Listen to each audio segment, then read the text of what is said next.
Hello there, and welcome to The Spread, NESN's Football Picks podcast. I am NESN.com's Mike Cole, joined once again, and as always, by Ricky Doyle. Ricky, how are you? I'm doing all right. And we're not doing very well. We're getting through it. No, we are struggling out of the Christmas holiday. For full sense of transparency and everything, both in terms of our NFL picks for this week, for Week 17, and just our own general disposition. We are recording this on Tuesday, December 26th. An hour ago. We're off to a great start. 24 hours ago, I was cooking a ham. Yeah. Now I'm sitting here with you trying to talk about football that I hardly watched over the weekend. So yeah, well, I think you raised a very good point when we came in here, though. Like, you're like, yeah, it's not that I'm, like, tired physically or, like, you feel like, for the most part, in a good spot. Yeah. But it's just, like, I hate the week, that time warp of not having, like, you're back from Christmas. Yeah. But you kind of just got, like, one foot in, one foot out for this week, and then you finally get the routine back next week. So, like, I hate that middle ground. Yeah, I mean, it's driving me nuts. My internal clock's all out of whack. I don't even know what day of the week it is. I mean, I know it's Tuesday. I just said that, but like, it is hard to kind of get back into the swing of things. I think it complicates things too from a football standpoint as we look ahead, where it's who's playing for what at this point. A lot of teams kind of in the middle of a pack here. This thing could shake out any variety of ways. It's just, there's a lot of just a sense of jumbled crap in our lives right now, both on the football field and just generally speaking. Not necessarily in a bad way. It's just, it was very foggy this morning. We are in a perpetual haze, I think. Right now. The 3 Christmas Day games, the whole time on Sunday, I was like thinking ahead and like, oh wow, we have 3 games tomorrow as well. Then you had the Saturday game, and so Thursday, no game Friday. There was no game Friday. Yeah, Thursday, but like I don't know, my brain for whatever reason could not compute what was going on. And to your point about there's just so much jumbled crap. Like there's 14 teams that are either 8-7 or 7-8 going into Week 17. It's not good. So it's just like trying to make heads or tails of that tier of teams is just like that's a mental exercise in and of itself. Well, it's interesting that you bring that up. I saw this. This got retweeted by Adam Schefter this morning. It's from Michael Signora, whoever the hell that is. I guess he's the senior vice president of football and internal communications at the NFL. That seems like a fairly important job. His Twitter handle is at NFL Football Info, which good job by him sitting on that one. Yeah, way to corner that market.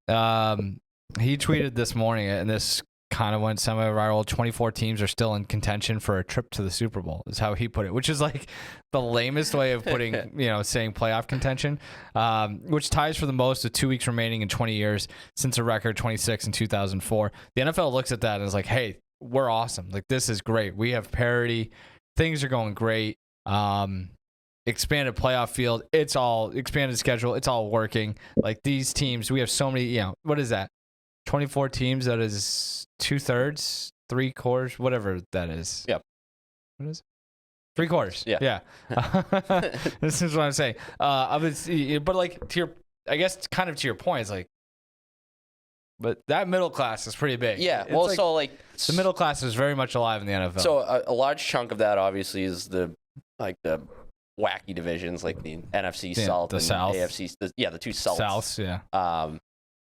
But like even in the other divisions where there's a clear-cut leader, you do have like the second group of teams. So it's like, the phrasing of that tweet is beautiful. Silly. Because it is. It's like there's 24 teams still in contention for a trip to the Super Bowl, but how many are legitimately have a chance? And so it's just like everybody else is just kind of in the way, right? Like you just gotta start narrowing these teams down. Like, so you don't think the Chicago Bears are gonna? I don't think so, but hey, stranger things have happened, I guess. Time to write off the Denver Broncos. They're still alive. Stranger things have happened. I don't know. A team being eliminated and suddenly not eliminated and winning the Super Bowl might be the strangest. Yeah, that's a good point. So, any football takeaways? We can probably just get into it as we go. I think we kind of touched on some stuff there. I mean, I don't know. Oh, one thing I did want to mention: 8-8 road teams last week, which feels relatively low, or like feels advantageous to the road teams. I think I'm going to file that one away. I think it kind of is some confirmation bias to what we talked about last week, where I do think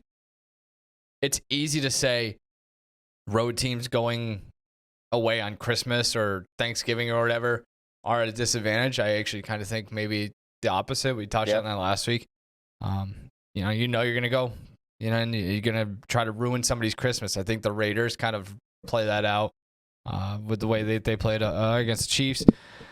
Mea culpa, the Ravens kind of buried them last week. Obviously not as bad as Mike Florio did, so he took the heat for that. It wasn't Lamar Jackson wasn't coming after us on the podium. He's going after Florio. I don't know. I watched some of that game. The 49ers, exactly the way things we talked about with how badly it can go for them when it goes bad. Obviously Brock Purdy looked like hell. They had some injuries. I mean, that is the lowest point they could possibly reach with that amount of talent. They still were within striking distance at the end of that game. That's fair. By 14. So I don't know. I don't know if my opinion of the Niners really changed at all with that. No, sometimes you just have a week like that. I agree. I think it was more about the Ravens, which I personally I did not give them enough respect. That's me saying whoops. I saw this. The guy who started DVOA, Aaron Schatz, said only 3 teams since '81 had a higher DVOA at this point than the 2023 Baltimore Ravens. It'd be the 2007 Patriots, the 1991 Washington Redskins, and the 1985 Chicago Bears. Some historically good teams in there. With last night's win, the Ravens are now the first team in DVOA history with 3 games over 100% during a single regular season. Also from Chad's. Not entirely sure what that means because 100% feels like the ceiling, but that is what it is. And also, this is I think this is from old friend Joe Osborne. The Ravens are 23-1, 20-3-1 in their last 24 against the spread as an underdog. So that's just something to keep in mind. I don't know. But if they played in the Super Bowl, I would probably still take the 49ers. Yeah. That's I'll tell you what, that's I would sign up for that. I would sign up for a Baltimore run. I'd like to see Lamar in the AFC Championship playing for a trip to the Super Bowl. I don't know. There's just not a lot that doesn't do it for you? Well, I was going to say they don't do it for me, but then as I started to say it, I was like, I'm not really sure what does. So why not? That's different, and it's... I guess I do, now that I think about it, a best case scenario for me in the AFC would be a Ravens-Bills AFC Championship game. Yeah. Sign me up for that. Sure. Because everything else just feels like very much in flux, including the Chiefs, including the Dolphins, I guess. I don't know. Yeah, that was another one. You have anything from that game coming out of this past week? The Dolphins-Cowboys? Cowboys, yeah. No, I didn't watch a second of that game. That was a tough spot on Christmas Eve for them to be in. That 4:30 window, that's when you're actually doing stuff. I was cooking a prime rib. Yeah, that's baking some cookies. I certainly would have liked to have devoted a little more attention to that game. Yeah. I was listening to Christmas music. It was either that or I put the game on the iPad. I just went with the Christmas music. I'm sorry. Yeah. But again, that's one of those things where I don't know if anything about that really surprised me. The fact that Miami closed as 1.5 point favorites and they won by 2. Yeah. So that game was exactly what you wanted. What you expected. So yeah, I don't know. In that, like I was saying to you earlier too, that 1 o'clock window on Sunday turned out to be sneaky good. Entertaining wise, but the matchups themselves beforehand, I'm like, ugh, this is gonna be a slog here. Who won the Bears-Cardinals game? It was the Bears. Just checking. Yeah, no, because I actually really like I took the Cardinals off to the side of that. I like the Bears a lot now. So anyway, let's get into it. Let's get our picks and get out of here so we can get on with our commiseration about things outside. Picks, were we supposed to make those? Yeah. What's your 3-unit play for Week 17 of the NFL season? I'm gonna look at a total here. I'm gonna go under 42 in Rams-Giants. So this is, I feel like I've beaten this drum a little bit. I dubbed the Rams my Kevin McAllister of the NFL last week. Oh, of course, yeah. Looked good on Thursday night in kicking off last week against the Saints. Like they're a team like I was saying last week. Like I would not want to play them in the first round. They no sneaky good, especially offensively. Since week 10, only 4 teams are averaging more yards per drive: Dallas, San Francisco, Detroit, and Green Bay. The one surprise, I guess, in there. Only 4 teams have a higher percentage of drives resulting in points: Dallas, Baltimore, Miami, San Francisco. Obviously, very good offenses. No team has turned the ball over at a lower percentage of drives. They just clearly passed the eye test. Like, they got a running game now, 2 really good receivers. So like I guess I look at this and I'm like, I started leaning towards the side, but then the more I think of it, I'm like, I could see a scenario where the Giants make this a little bit ugly. Not sure who's going to start a quarterback for him. Might be Tyrod Taylor. 3 games he started from week 6 to 8. They lost 14-9 at Buffalo, won 14-7 versus Washington, lost 13-10 in overtime to the Jets. So it's a team that just does not move the ball. Awesome football. It's going to be probably ugly. Like, they're really the only path to victory for them. So I just think that maybe this is a week where the Rams offense gets tested a little bit, which I think I would be up for. Like, I'd like to see them in a game like that ahead of the playoffs where they got to kind of find a different way to win. But yeah, I think it just could be a little bit uglier than maybe we've seen from recent Rams games. But all in all, like, I still think that that's a team that I would like to avoid if I was in the NFC. Right? I can see them. Yeah, they're a tough one to figure out. Like, it wouldn't be shocking if they lost us this week either. Like, sure. Well, yeah. Because I was looking at they're much better at home than on the road. I don't know if that's like an indoor-outdoor thing. It's hard to kind of put. So maybe that's division, why. So going on the road's tough there. I don't know. They are. Yeah, it's. I think that's why I ultimately opted for their total. Yeah. Is because I'm just like, part of me would not be surprised if they just completely ran the Giants out of the building, because like the rest advantage too, they're playing on Thursday night. Yep. Giants coming off a Christmas Day game. Couple of those games this week too. Just like I said, the quarterback situation with the Giants, like, that it's a pretty low ceiling for that offense, and so maybe this could be a scenario where the Rams, their offense sputters a little bit. They only scored, let's say, 20 points, but they win 20-3. You know what I mean? So I could see that, but to your point, I could also see a scenario where it just, their offense sputters to such an extent that somehow the Giants get within the number. Yep. So I think I'm just banking on it being a little bit ugly. I wish we could throw some weather in here, but it doesn't look like that's going to be the case. No, we're a little far out, so who knows? New America. It doesn't rain or snow or anything this time of year, so it's tough. 17-15 or something like that. Yeah, sure. Mason Crosby just drilling field goals, by the way. That was awesome. That was the highlight of my Christmas, was Mason Crosby kicking like a 50-yard field goal. My 3-unit play, I think this is probably, we could tie this. We go back and look at like how our general moods are going into a show and going into a week. Probably we lean to the unders. Like, it's just, I feel like that's a negative disposition. It might be tied to this. We don't have the stomach for points. So just like, we're just like, what's the ugliest way we can go about this? So you pick one of the worst games of the weekend and go for the under. I'm taking another one of the worst games of the weekend, going with the under. I take the under in Vegas, Indianapolis, which feels like a game that's been played 5 times already this season. I'm like almost like trying to double check this to make sure that I got that right. Yeah, they are playing each other. I'm taking the under 44.5.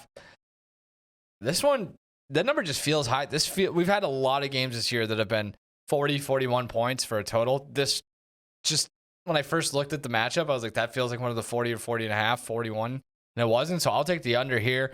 The number just feels too high for 2 pretty good defenses, especially on one side of the ball, or one side of the field. Vegas, since Antonio Pierce took over, I know we've kind of been banging this drum, but their defense has been first in the NFL by EPA per play. They've just been ferocious defensively, and it's just they did the same thing on Monday against the Chiefs. Went into Kansas City. I know the Chiefs haven't been great offensively recently, but they shut them down, took away a lot of stuff. Scored twice defensively. We'll get to that in a second. They just, they handled the Chiefs. They handled them, didn't really let them do anything. And so the defense has been super, super impressive. The offense, bit of an issue. Aiden O'Connell, probably not like the sneaky, second coming of Tom Brady that everybody expected. I was cooking the lunch yesterday. I do a lot of the cooking in the household, especially on the holidays. We had people over, so I didn't get to see a ton of this game, but I kind of wandered back in after with my plate of food, and they showed this stat where O'Connell hadn't completed a pass in like 2 hours. Yeah. I think Devontae Adams had 1 catch for 4 yards. It was just, they showed like the chart, the screen where it's like the chart on the screen where it's just, if you complete a pass, it's a check mark, and if you don't, it's an X. And it was just 9 X's and 1 check mark and like the 4 yard. It was just uncomprehensibly bad offensive football from the Raiders. They were the first team since 2000 to win with 0 completions after the first quarter. Like, that is football of a different era. You take away the 2 defensive touchdowns they scored. They didn't do anything at all, really, offensively, except outside of Zamir Rice running for a bunch of yards.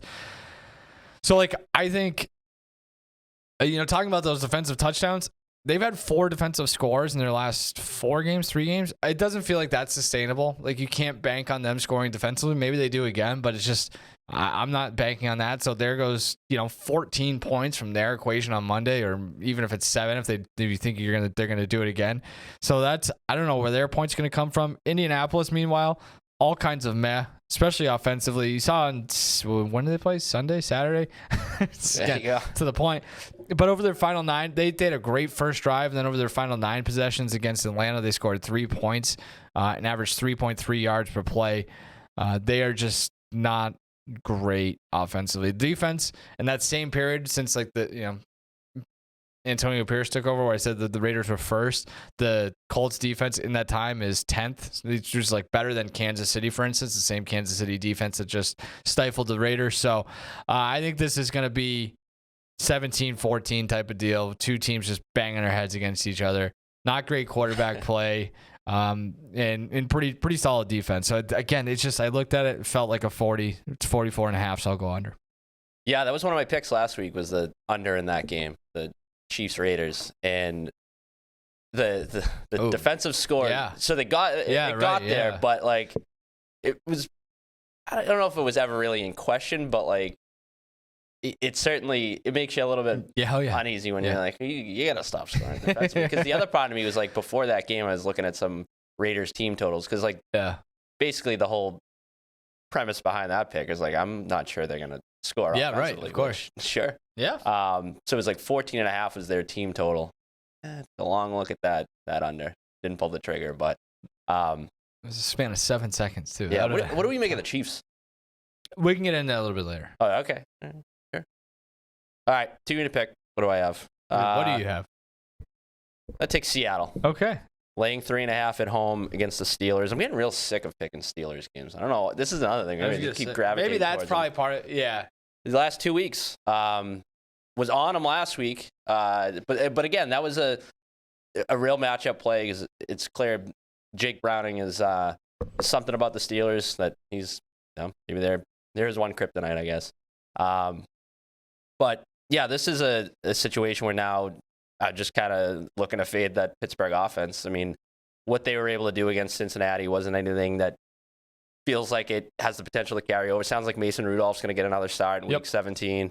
But yeah, you had some big completions by George Pickens.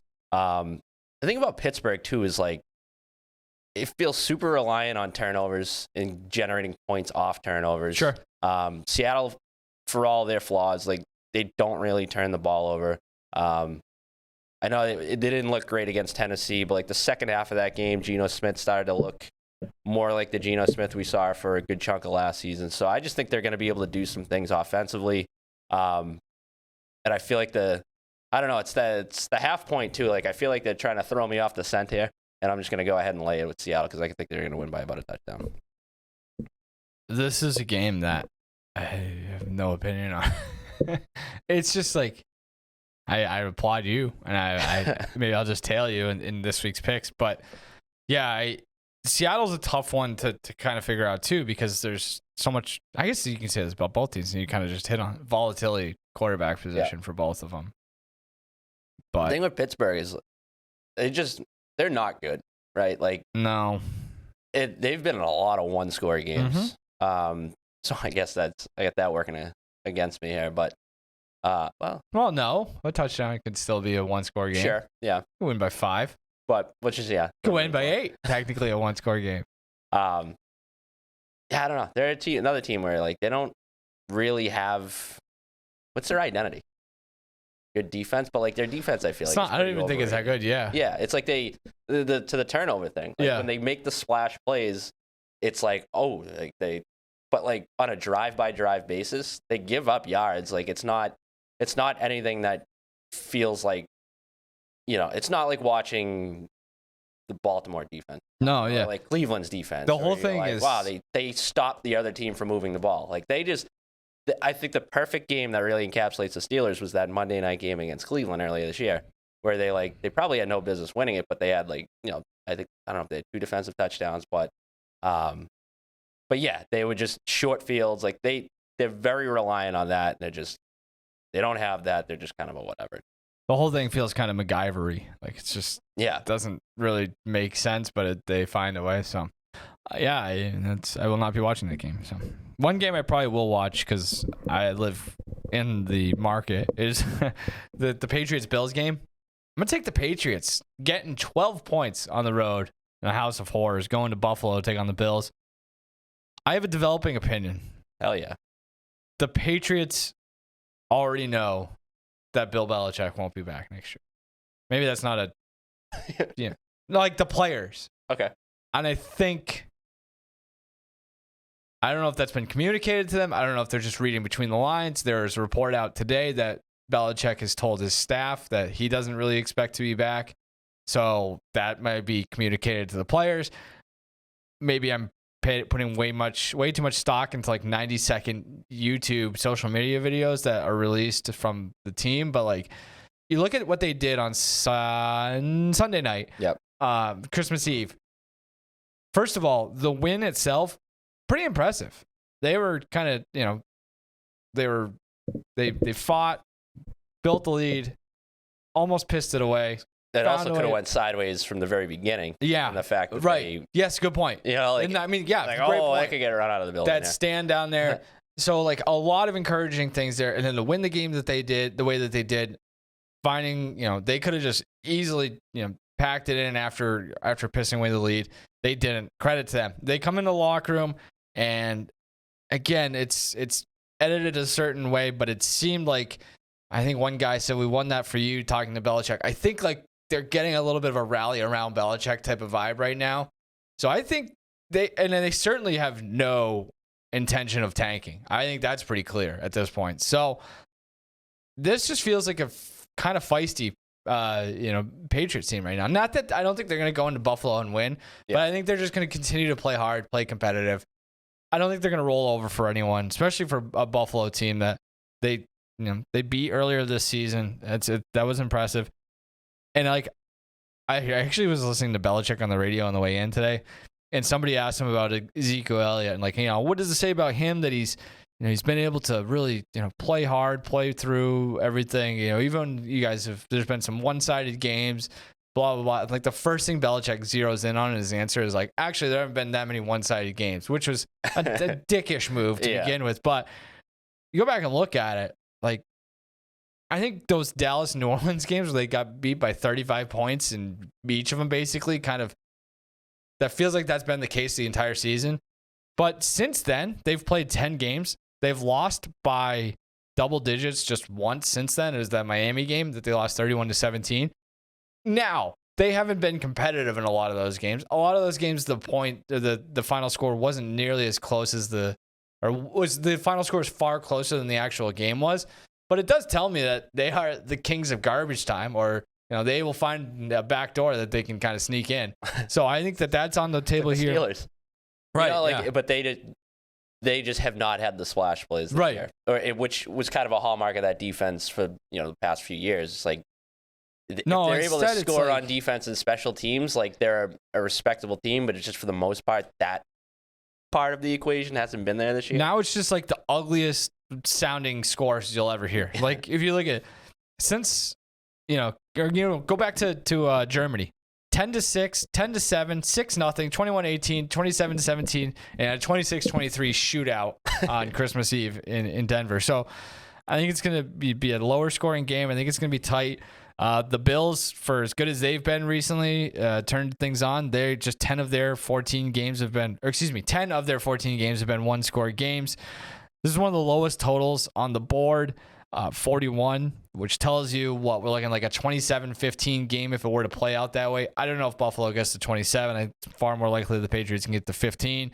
Zappy, I don't love him, but he's played better every time he's gone out there. He's at 106 passer rating last 3 games. Patriots 2-1 over that. The only loss coming to the Chiefs. Again, just feels like Patriots come in with a top 5 defense over the last 2 months. It's going to be competitive. I think they're going to fight hard. I think they find a way to keep it close enough. And I just wonder if Buffalo has that gear, even after the recent success, to kind of go from 10 to 22 in the span of like 5 minutes. The Belichick narrative is like, I mean, there's so many layers to it.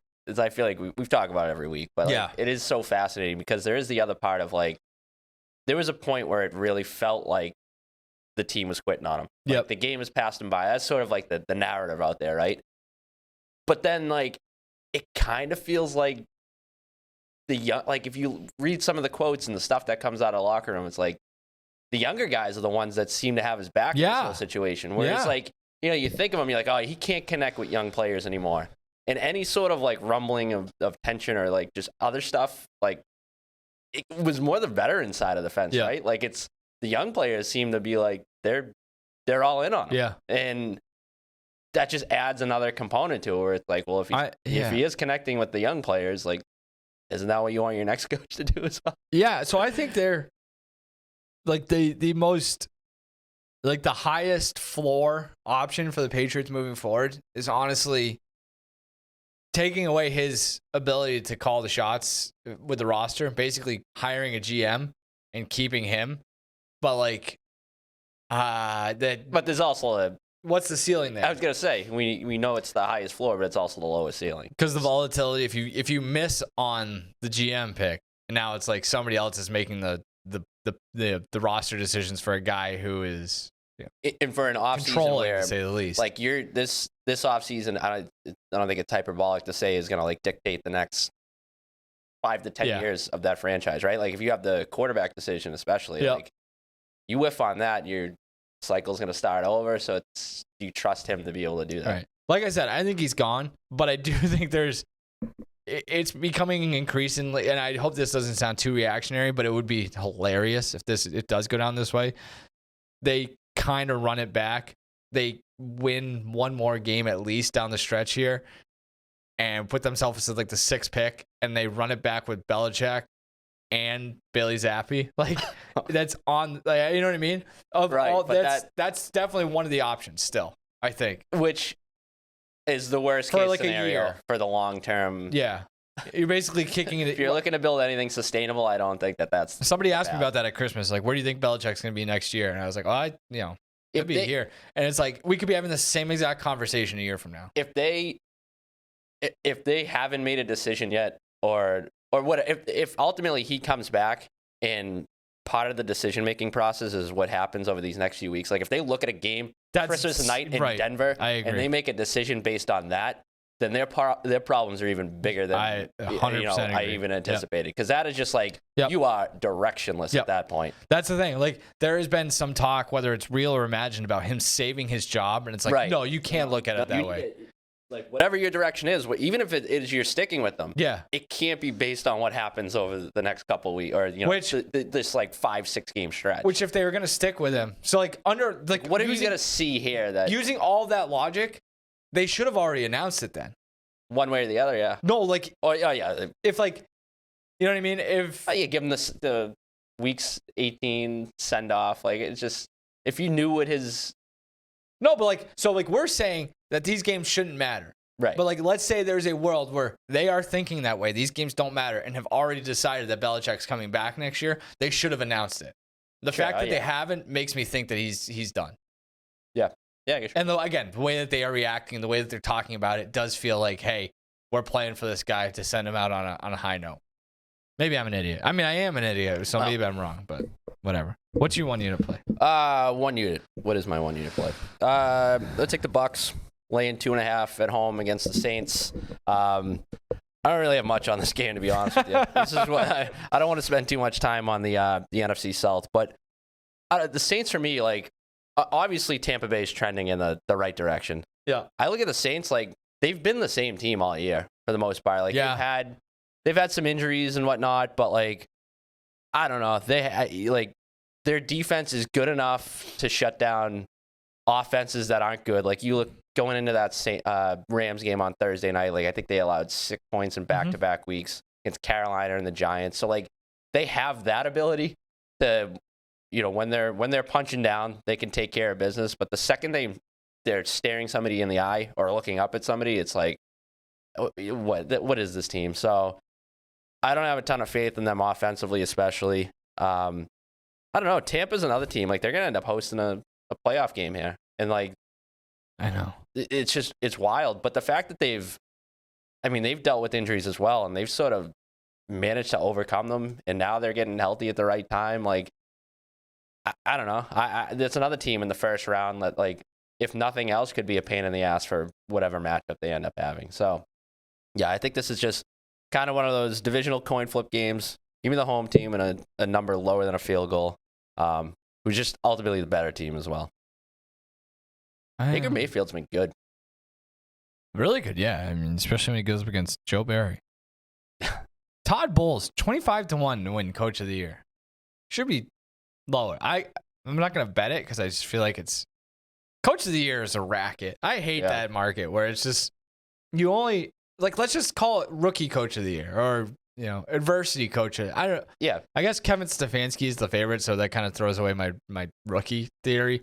Followed by Dan Campbell, then like Shane Steichen, D'Amico Ryans is up there, those type of guys. But it's all like narrative driven. But like, if the Bucs win their division and host a home playoff game with Baker Mayfield and a litany of injuries, that's a lot of narratives. I think I sat here before the season and said that I would consider a little something on them having the lowest win total. Yeah, like that's how bad it was. That's how bad it looked. And the fact that, like you said, they're going to be hosting a playoff. Yeah, like, if that's not surprising and worthy of Coach of the Year consideration, then, like, what is? What was their record last year? 8-9. They went 8-9 last year with Tom Brady.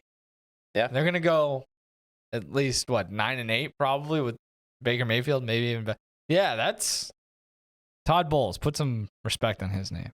So. But they're also just kind of like a nothing team. It's so weird. They're just like, yeah. It's weird, like, out of sight, out of mind. Like Baker Mayfield having the year that he's having, like, ultimately it's just like, okay, cool. Like, he'll probably re-sign there for a couple of years, right? Like, like $23 still kind of just twisted in the wind. Yeah.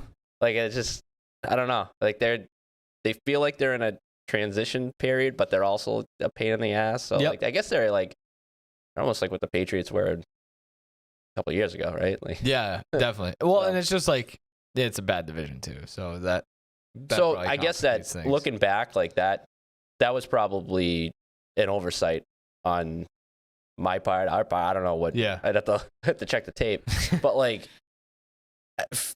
that would have been a good opportunity to just like blindly take the team with the longest odds to win the division. Like, same with the AFC South. And I don't know what like Houston's odds were at that point, but there's so many ways that they could have just got to the point where they are now because of everybody else's flaws. So it's like, maybe you just sprinkle a little something. But yeah, that division, not great. So, yeah, we did our 32 dive at the start of the year where we previewed every team. I did the Bucs, and I remember the headline is, what was it? Tom Brady-less Bucs could struggle to find offense, wins. Said something about, like, it could be a long year for Bucs fans. We'll say, though, kind of nailed this. Plus 750 for twice the profit of makes playoffs. But sub 500 record could get the job done in the South, but no sure thing. The division that gets a wild card team, despite how bad the NFC looks. If you want to get really crazy, Bulls 50-1 Coach of the Year odds are the longest in the league. Yeah, so. Your guy. I've been banging this drum the whole year without even knowing it. This is your guy. Yeah. So Todd Bowles' his biggest advocate. Yep, that's what I've always said. So my 1 unit play, I'm a nut job. I'm taking the Chiefs, laying 7 points at home against Cincinnati. Cincinnati, I just like, I don't know. Like the luck numbers say that they've been pretty lucky.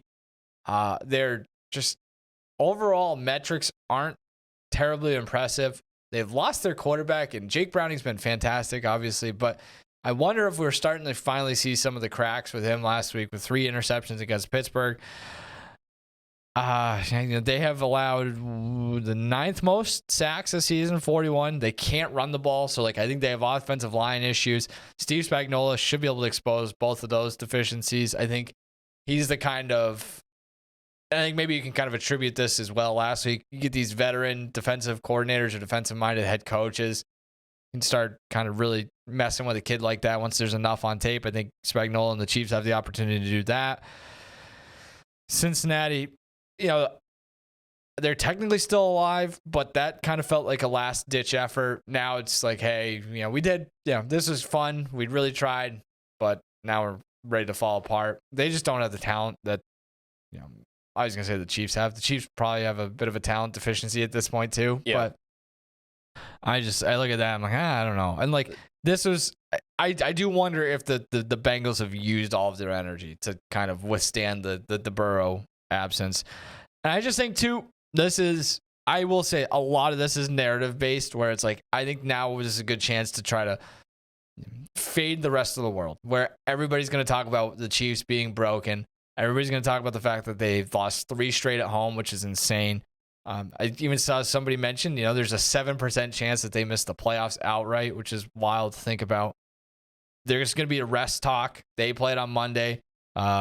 Cincinnati played Saturday night, so it's a pretty considerable rest advantage for the Bengals. They have injuries. Pacheco got hurt with concussion on Monday.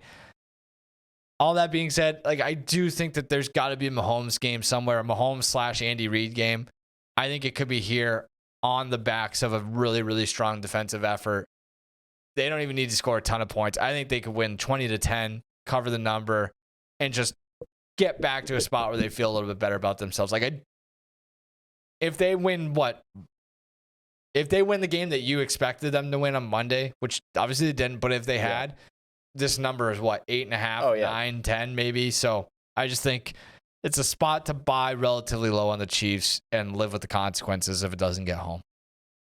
Yeah, the Bengals thing is interesting. It's I'm trying to figure out. Although I keep trying to pick on the Bengals and it's not working. So because last week was. Yeah, no, I mean. So I guess that's my point. Is I'm trying to figure out how to best articulate this. It's finding those spots where you get that.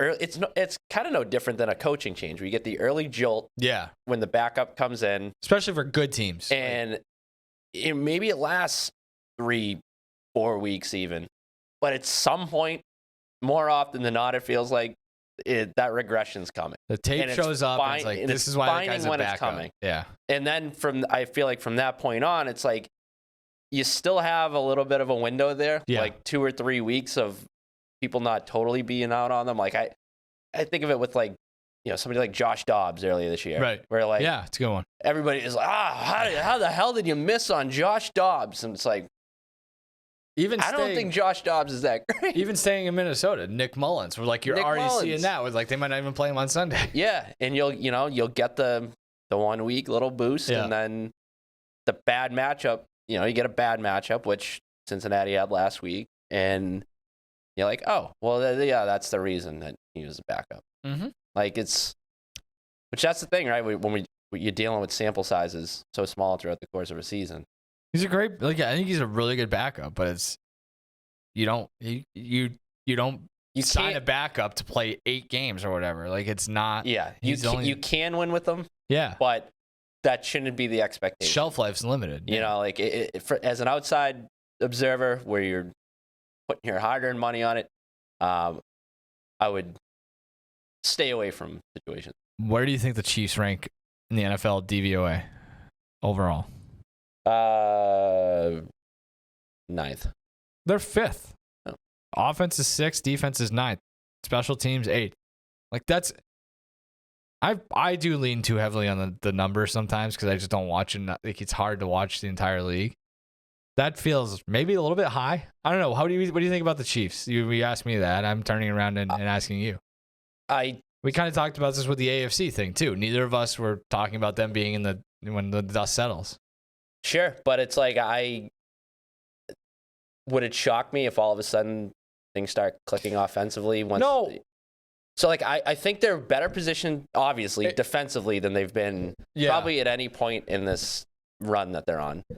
And the offense, it still feels like, I don't know, it could be there. Like, see, I disagree. I think it's by far their worst offense. And I was looking at their depth chart earlier because they've got some injuries. It's like, who is it? Like, but maybe that's just how they win games come playoff time. Is they get some weather games and like you lean on. It's no different than, I don't want to keep making the Patriots comparison, but like there were some years there where you kind of question the offense. Brady had nobody to throw the ball to, and it's like the other team comes into Arrowhead, they shoot themselves in the foot, and next thing you know, they're in the AFC Championship game. No, I don't want to parse words. And I don't know if this is what you said, but like, will I be shocked if their offense turns it around? I would be. I would be. But I still think they could go to the Super Bowl. Like, because I do think that path is there. And by turning around, I mean, sure. Averaging in the like low a week 20s, ago, I was wondering. And I think that's indicative when you see some of their totals this year, how low they are. These games, you're like, oh, that is a different team. But like a week ago, I was wondering, are the Ravens frauds, basically? And so I'm not sold on them, obviously. I'm not sold on Miami. I'm not sold on Buffalo, even though if I had to make a pick right now, I'd probably pick the Bills to win the conference, despite the fact that I didn't take them against the Patriots this week. I'm all over this place. But, I've got an open mind. I'm taking everything. So, like, I don't think they certainly aren't the elite, Super Bowl contender that they've been in the past. I just don't know if that's there outside of maybe Baltimore. And even then, I'm not totally sold. So, like, if they're in the AFC Championship game, it wouldn't be shocking because they have, they are enough institutional knowledge and, they could win the Super Bowl ability or whatever you want to call it. But, like, if they get bounced in the first round, it wouldn't surprise me either. No, I mean, they could win the Super Bowl, and I could come in on that Monday morning and still would not be convinced that they're the best team in the NFL. Like, which is like a very late Brady Patriots thing. Exactly. That last Super Bowl when against they the went Rams. 10-3. And you come in and you're like, that shouldn't count as like one of the six. They just outlasted everybody, Like they were almost like they went through the middle rope in the Royal Rumble and they're out on the outside. Not to use a wrestling analogy here. And they just kind of hung out while everybody else eliminated themselves. And they snuck back in, and next thing you know, they're main event WrestleMania. That's fair, yeah. That's kind of what it feels like. It's a solid analogy. So. Yeah, I don't know. But like they are the perfect encapsulation of like the entire season for like across the board, the NFL. It's like, the Chiefs kind of suck, but they might win the Super Bowl still. The more I think about it and talk through this, if Baltimore comes up short of going to the Super Bowl, it's kind of a choke by them. Yeah, because their defense is like the best all season. You have an all-world quarterback. You finally surrounded him with other playmakers. You have the best offensive rookie in the league. Yeah, that's a choke job. Everybody fair. Else is there for there to get knocked off. Like in theory, you should be far and away the best team in the AFC. Yeah, you just went in. They go in and body slam the best team in the league. Yeah, supposedly. Yeah. So if they don't make it, that's on them. Way to lay down a marker. Yeah. All right. Did you want to do anything else? You want to run this idea by me? What was the idea? I don't even. New Year's resolutions. Yeah, do you have any? For betting wise? Yeah, that's for the purposes of this program. I'm really trying my best to not be reactionary. There are far too many times when I'm like tabulating the numbers the week after, where it's like, I can't believe I fell for the fact that so and so lost by 30 the next week or the week before, and I faded them that next week. And like, even if it didn't go into my thought process, it probably subconsciously was there.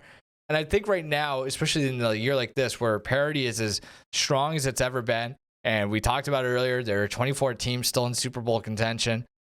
You can't make sweeping judgments week to week. You just have to do your best to look at it as a whole, because when everybody sucks, nobody sucks, or when everybody's good, nobody's good. Like, it's so just because one team played 60 minutes bad 60 minutes of football the week before doesn't mean it'll happen again next week.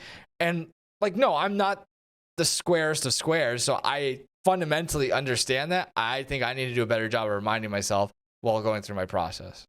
Probably also watching more football games would help too.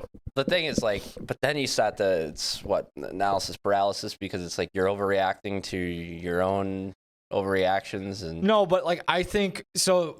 When I look at the board on a Monday morning when I'm starting to prep, or Tuesday morning when we're starting to prep for the show, it's like I'm going off of what I know from the week before, so the freshest stuff, and I'm like, that's where as opposed to just going down the list and be like, sure, what do I know about this team? What do I know about that team? You know what I mean? It's hard. You fall in love with certain teams, you gravitate towards them, that too, or not. Yeah. And I don't even mean no, I get in a good way, but you're just I am super in on this team playing in under games, and it's just so my first instinct sometimes I'm like, what's the total on this team? Yeah, right. Game? That's a perfect example. I've done that way too many times. Rather than zooming out a little bit. They scored 3 points last week, so how could they score 21 this week? Yeah, exactly. But that's what I mean, I guess, is where it's you have that preconceived notion, and then it's just you're fighting an uphill battle to try and convince yourself otherwise. Especially when you're betting unders. It's it doesn't take a whole lot to get the other thing too is I've really tried to do this year, is looking at the level of competition, because you can you get too deep in the numbers game, and then it's are they gonna be able to do that this week against? I tried to do that for Monday night with the Ravens 49ers game, and it went exactly the opposite of what I thought. So I think this would be my New Year's resolution. Okay, and this doesn't even really apply to the show or picks column. Yeah, but as when I'm at home and it's a standalone game, try to lose 25 pounds this year. That had nothing to do with it. I work out 5 days a week. Yeah. It's I almost force myself to bet on standalone games for the sole purpose, for entertainment purposes. Yeah, you do that? Yeah. I got to stop doing that, because I won't have a strong opinion on it one way or another, but I kind of just, once the pregame starts and I get sucked in a little bit. I kind of want to do the opposite. I need more courage with my convictions, because I'll open the apps first of all, you should never do this. You should never bet 10 minutes before the game starts. You're not getting a good line. That is basic betting. Don't do that. It's a bad idea. You're more likely than not getting the right number. But I'll open it and I'll just be I don't like anything here. So I guess that's a good thing. I only tend to fire now when it's I feel like I'm on to something here, or I just bet on golf futures. But on the New Year's resolution. Okay. Looking out ahead in the schedule a little bit more. I think we do a good job of that in general, identifying letdown spots and things like that. But and actually, those are probably some of our sharpest bets throughout the course of the season, is when we do identify those spots. But there's so much other stuff going on. It's I don't have the time to be looking. This is what I'm saying. I think 3 weeks ahead for the friggin' I think my number one Bengals. Actually, I'm redoing my number one resolution when it comes to betting and picking on football games is to consume more football, one way or another. Look at everybody's schedule. I'm going to spend a lot of time before looking at everybody's schedule. Before the season? Before the season. What good does that do you? What if you're wrong about two teams and the schedule is completely broken? No, but at least I know that there's a certain matchup. They got them coming up. Yeah, because you're going to think the Chiefs are going to be good, and what if the Chiefs are 2-6? Then you adjust your expectations on the fly. Fair, but I'm just not taking any of your preseason bets then. Because if the equation's wrong, then the quotient's going to be wrong. So, yeah. Anything else? No. I think we found a way to get that done. Slap a bow on this year. We got to be better at looking at our own schedule. Yeah, that too. No, I think we've done a pretty good job of that for the most part this year. With what? Showing up every week? Well, we tend to record this same time every week. Yeah. That's been a hurdle in previous years. Yeah. We've gotten better in that regard. Yeah, I guess so. And we've done it every week. Yeah, we have done it every week. While you had a mice situation, I was across the country. That's true. We still managed to do it. Horn's still beeping somewhere. On PTO last week, came in, snuck in the back door. This is a long way of you saying, you're working on PTO. I'm just saying. All right. Well, Merry belated. Happy New Year. I guess we won't meet again until. See you next year. Jesus Christ. All right, cool. So next week? We have 2 more weeks of regular season football.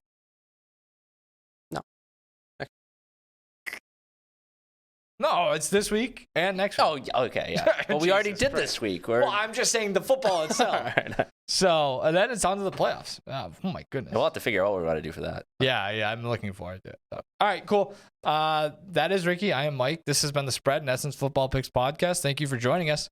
We will see you again next year.